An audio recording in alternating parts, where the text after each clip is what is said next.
Hello நண்பர்களே, வணக்கம். இன்று நம்ம என்ன பார்க்க போகிறோன்னா 10th தமிழில் இயல் 2ல் உரைநடை புயலிலே ஒரு தோணி. யார் எழுதியிருக்காங்கன்னா பா. சிங்காரம். அதில் நுழையும் முன் என்ன கொடுத்துருக்காங்கன்னு பார்க்கலாம். இயற்கையின் அசைவுகள் அனைத்தும் அழகிய நாட்டியமாய் அமையும் போது இனிமையும் மகிழ்வும் ஒருங்கே பெறுகிறோம். அதே இயற்கையின் அசைவு சீற்றமாய் ஊழித்தாண்டவமாக மாறுகையில் எதிர்நிற்க இயலாது, தோற்றுதான் போகிறோம்.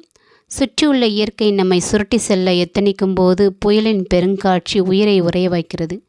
அதில் கிடைக்கும் பட்டறிவு அனைவருக்கும் பயன்படும் இலக்கியமாகிறது. இந்த நெடுங்கதையின் சில பக்கங்களும் அப்படிதான்.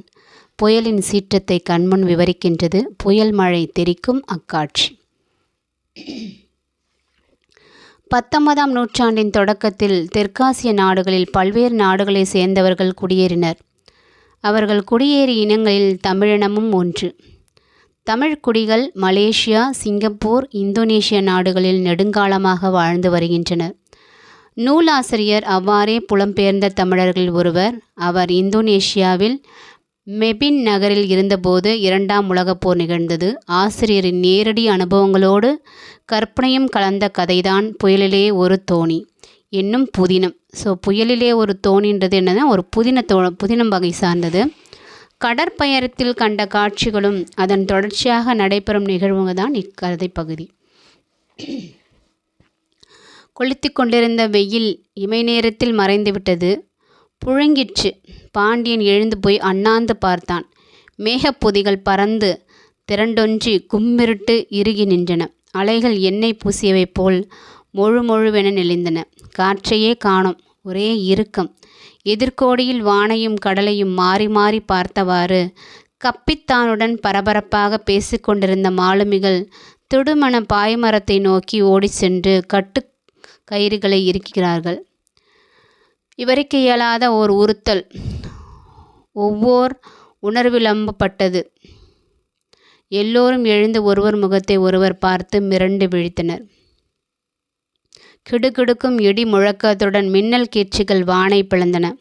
அதே சமயம் மதிப்பிட முடியாத விரைவும் பளுவும் கொண்ட மோதல் தொங்கானையும் அதிலிருந்து கிடப்பனவற்றை உலுக்கிற்று. வானம் உடைந்து கொட்டுவென்று வெள்ளம் கொட்டியது. சூறாவளி மாறியும் காற்று கூடி கலந்து ஆடி குதித்து கெக்களித்தன. அலையோட்டம் தெரியவில்லை. வானுடன் கடல் கடந்து விட்டது. மழை தெரியவில்லை. வழியுடன் இணைந்து விட்டது. தொங்கான் அப்படியும் இப்படியுமாய் தவிக்கின்றது.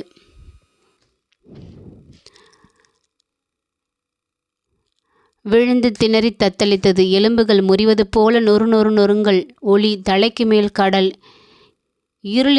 இருட்டிட்டு கடல் மலை புயல் வானம் எங்கிருந்தோ தொங்கி வடக்கயிற்றை வலக்கையால் பற்றி கிடந்தன. அருவி உப்பருவி கடலருவி மற்றவர்கள் எங்கெங்கே. மின்னொளி கப்பித்தான் பொந்து தாவும் பேயுருவங்கள் சுறாமீன் ரம்பப்பல் காற்றோட கடல் சீற்றமழை உடலயர்வு புலன்மயக்கம். திடுமென அமைதி பாய்ந்து வந்து மிரட்டியது. வானும் கடலும் பிரிந்து தனித்து தெம்பட்டன. பலகை அடைப்புக்குள்ளிருந்து கப்பித்தான் கத்துகிறான். ஓடிவாருங்கள், இங்கே ஓடிவாருங்கள். லெக்காஸ். பாண்டியன் எழுந்தான். எங்கெங்கோ இடுக்குகளில் முடங்கி கிடந்த உருவங்கள் தலை தூக்கின. தொங்கான் தள்ளாடுகிறது. அலைகள் மலைத்தொடர் போன்ற அலைகள் மோதி தாக்குகின்றன. தடுமாறி நடந்தோடினர். வானமும் கடலும் வழியும் மலையும் மீண்டும் ஒன்று கூடி கொந்தளிக்கின்றன. வானம் பிளந்து தீ கக்கியது. மழை வெள்ளம் கொட்டுகிறது. வழி முட்டி புரட்டுகிறது. கடல் வெறி கூத்தாடுகிறது. தொங்கான் நடுநடுங்கி தாவி குதித்து விழுந்து நொறுங்கியது. கப்பித்தானா யாருன்னு பாருங்க. தலைமை மாலுமி. இது அதாவது கேப்டனை தான் கப்பித்தான் சொல்கிறாங்க. தொங்கானா என்ன? கப்பல். கப்பித்தானா மாலுமி, தொங்கானா கப்பல். தெரியுமா பாருங்க. புயலுக்கு பெயர் சூட்டல் ஏன்? புயலுக்கு முன் பேரழிவு பற்றி விழிப்புணர்வு, தயாரிப்பு, பேரிடர் மேலாண்மை, பாதிப்பு குறைவு நடவடிக்கைகள் போன்றவற்றை மேற்கொள்வதற்கு புயலின் பெயர்கள் உதவும். வட இந்திய பெருங்கடலில் உருவாகும் புயல்களுக்கு பெயர் வைக்கும் நடைமுறை 2000 ஆண்டில் தொடங்கியது. ஸோ வட இந்தியாவில் பெருங்கடலில் புயல் உருவாச்சுன்னா அதுக்கு பெயர் வைக்கக்கூடிய நடைமுறை எந்த வருஷத்துலேருந்து ஆரம்பிச்சிருக்குன்னா 2000ஆம் ஆண்டு தொடங்கிறது. புதுடில்லியில் உள்ள உலக வானிலை அமைப்பின் மண்டல சிறப்பு வானிலை ஆய்வு மையம் 2004 செப்டம்பரிலிருந்து புயலுக்கு பெயர் வைக்க 64 பேர்களை பட்டியலிட்டுள்ளது. ஸோ புதுடெல்லியில் தான் உலக வானிலை அமைப்பின் மண்டல சிறப்பு வானிலை ஆய்வு மையம் இருக்குது. 2004 செப்டம்பர்லேருந்து தான் புயலுக்கு பேர் வைக்கக்கூடிய அந்த முறையை ஸ்டார்ட் பண்ணியிருக்காங்க. மொத்தம் 64 பேர்கள் இது வரைக்கும் பட்டியலிட்டிருக்காங்க. வங்கதேசம், இந்தியா, மாலத்தீவுகள், மியான்மர், ஓமன், பாகிஸ்தான், இலங்கை, தாய்லாந்து ஆகிய நாடுகள் இந்த பெயர்களை வழங்கியுள்ளன. இதில் இந்தியா கொடுத்து ஏற்கனவே பயன்படுத்தப்பட்ட பெயர்கள் அக்னி, ஆகாஷ், பிஜ்லி, ஜல் 4 பூதங்கள். கடைசியாக லெஹர் இன்னும் வரவிருப்பவை மேக், சாகர், வாயு, கஜா புயலின் பெயர் இலங்கை தந்தது. அடுத்து வந்த பெய்டி புயல் பெயர் தாய்லாந்து தந்தது. முகத்தில் வெள்ளம், உடலில் வெள்ளம், கால் கையில் வெள்ளம், உடலை இறுக்கி இறுக்கி ரம்பமாய் அரிக்கிறது. மரத்தூண், கல்தூண், இரும்புத்தூண், உயிர்த்தூண், தொங்கான் தாவி விழுந்து சுழல்கிறது. மூழ்கி நீந்துகிறது, தாவி நீந்துகிறது. இருட்டிருட்டு, கும்மிருட்டு, குருட்டிருட்டு, சிலு சிலு மரபறுப்பு, கொயிங் புயிங் கொயிங் புயிங் கொயிங் புயிங் இடி முழுக்க சீன பிசாசுகள் தாவி வீசுகின்றன. மூடைகள், சிப்பங்கள் நீந்தியோடி மறைகின்றன. தொங்கான் குதித்து விழுந்து நொறு நொறு நொறுங்கின்றது. சுழன்று கிறுகிறுத்து கூத்தாடுகிறது. கடலை அடிக்கிறது. என்ன இது? சூரிய வெளிச்சம். சூரியன் சூரியன் சூரியன். தொங்கானில் நீர் நெளிகிறது. பாய்மரம் ஒடிந்து கிடக்கிறது. பொத்து கொப்பளிக்கும் பவ்வ நீரை மாலுமிகள் இறைத்து ஊற்றுகின்றனர். ஓட்டையை அடைக்கிறார்கள், ஆப்பு அடிக்கிறார்கள், மரம் வெட்டுகிறார்கள், செதுக்குகிறார்கள். தொங்கானின் இருபுறமும் பின்னேயும் தேயிலை பெட்டிகளும் புகையிலை சிப்பங்களும் மிதந்து வருகின்றன. பாண்டியன் நாற்புறமும் கடலை பார்த்து மலைத்து நின்றான்.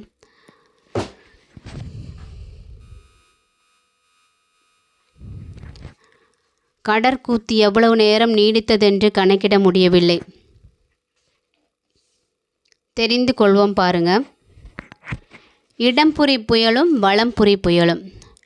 மேட்டிலிருந்து தாழ்வுக்கு பாயும் தண்ணீர் போல காற்றழுத்தம் அதிகமாக இடத்திலிருந்து குறைவான இடத்துக்கு காற்று வீசும். இப்படி வீசும் காற்றின் போக்கை புவி தனது அச்சில் மேற்கிலிருந்து கிழக்காக சுழல்கையில் மாற்றும். நிலநடுக்கோட்டியின் வடக்கு பகுதியில் வீசும் காற்றை வலப்புறமாக திரும்பும். தெற்கு பகுதியில் வீசும் காற்றை இடப்புறமாக திருப்பும். காற்றின் வேகம் கூடினால் இந்த விலக்கமும் கூடும். வங்கக்கடலில் வீசும் புயலும் அமெரிக்காவை, ஜப்பானை, சீனாவை தாக்கும் புயல்களும் இடம்புரி புயல்கள். பாருங்கள், இடம்புரி புயல்கள்னால் அமெரிக்கா, ஜப்பான், சீனாவை தாக்குறது. இது எந்த கடல்லேருந்து வீசும்னா வங்கக்கடல்லேருந்து வீசும். அதே இடம்புரி புயல்கள் ஆஸ்திரியாவின் கிழக்கு கடற்கரை, ஹவாய் தீவுகளை தாக்கும் புயல்கள் வலம்புரி புயல்கள். பிரெஞ்சு நாட்டை சேர்ந்த கணித வல்லுநர் காஸ்பர்ட் குஸ்டாவ் கொரியாலிசிஸ் இந்த விளைவை 1835 கண்டுபிடித்தனர். புயலின் இந்த இருவகை சுழற்சிக்கு கொரியாலிசிஸ் விளைவு என்று பெயர்.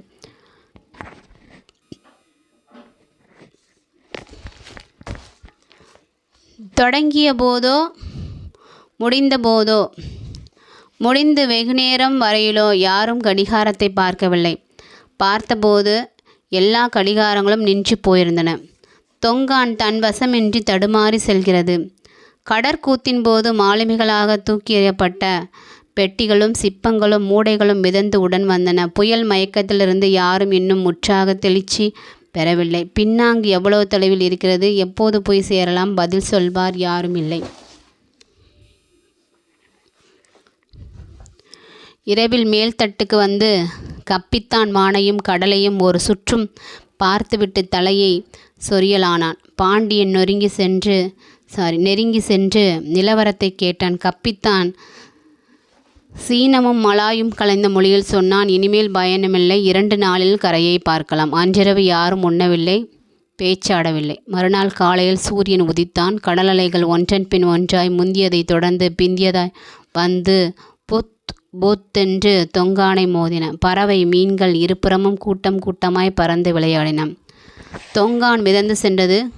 கடலின் இழுவை கிணங்கி பகலாகி இரவாகியது. பிறைமதி வெளிச்சம் சிந்திற்று. கருநீலவானில் விண்மீன்கள் வெகு ஒளியுடன் கண் சிமிட்டி நின்றன. உப்பங்காற்று உடலை வருடியது. அவுளியா மீன்கள் கூட்டம் கூட்டமாய் கண்மாயில் முதுகு தெரிய மூழ்கி நீந்தும் எருமைகளென முனங்கள் ஒளியோடு பின்தொடர்ந்தன. கடற்கூத்துக்கு பின் 5ஆம் நாள் மாலையில் வானோடு வானாய் கடலோடு கடலாய் மரப்பச்சை தெரிவது போலிருந்தது. சுமார் அரை மணி நேரத்துக்கு பின் மீன்பிடி படகு விளக்குகள் தென்பட்டன. கரை கரை கரை. அடுத்த நாள் முற்பகலில் பினாங்கு துறைமுகத்தை அணுகினார்கள். மணிக்கூண்டு தெரிகிறது. வெல்ச்கி கட்டட வரிசை தெருவில் கிரியும் வண்டிகள் ஆட்கள். தொங்கான் கரையை நெருங்கி போய் நின்றது. தொலைதூர நாவாய்கள் கரையை மொய்த்திருந்தன. ஒவ்வொன்றிலிருந்தும் கேள்வி எழுந்தன.